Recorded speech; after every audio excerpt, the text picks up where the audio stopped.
Cinema గురించి buzz ఒక రేంజ్లో ఉంది. సినిమా రిలీజ్కి సమయం దగ్గర పడుతున్న కొద్దీ సినిమాపై అంచనాలు ఆకాశాన్ని అంటేస్తున్నాయి. గేమ్ చేంజర్ సినిమా నుండి అఫీషియల్ ట్రైలర్ను రిలీజ్కు సిద్ధం చేస్తుండగా ట్రైలర్ రిలీజ్ తరువాత సినిమాపై ఇప్పటి వరకు ఉన్న అంచనాలు మరో రేంజ్కు వెళ్లటం ఖాయమంటున్నారు.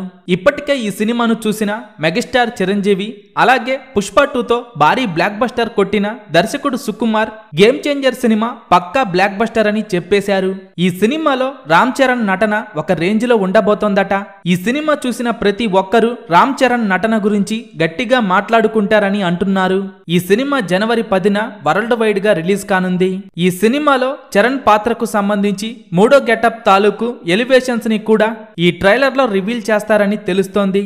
ఇప్పటికే ట్రైలర్ కట్ పూర్తయిందట. కాగా ట్రైలర్ లో 2 పాత్రల లుక్స్, ఎమోషన్స్, ప్రధానంగా Shankar mark action and technical taking తో ట్రైలర్ అయితే అదిరిపోయే రేంజ్ లో ఉండబోతోందట.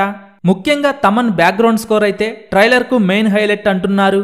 మొత్తానికి ఫ్యాన్స్ ని ఈ ట్రైలర్ ఫిదా చేస్తుందని మేకర్స్ గట్టిగా నమ్ముతున్నారు. ఈ సినిమా నుండి 2 ట్రైలర్లు వస్తున్నాయని టాక్ నడుస్తోంది. 2 ట్రైలర్స్ కూడా విభిన్నంగా ఉంటాయని, ఫ్యాన్స్ తో పాటు అన్ని వర్గాల ప్రేక్షకులను దృష్టిలో పెట్టుకొని ఈ ట్రైలర్స్ ను రెడీ చేస్తున్నారని తెలుస్తోంది. ఇప్పటికే భారీ అంచనాలు నెలకొన్న ఈ సినిమా రిలీజ్ తరువాత రికార్డుల మొత్తం మోగించటం ఖాయంగా కనిపిస్తోంది. గేమ్ చేంజర్ సినిమా మొదటి రోజు ఎన్ని కోట్లు వసూలు చేస్తుందని మీరనుకుంటున్నారో కింద కామెంట్స్ రూపంలో చెప్పండి.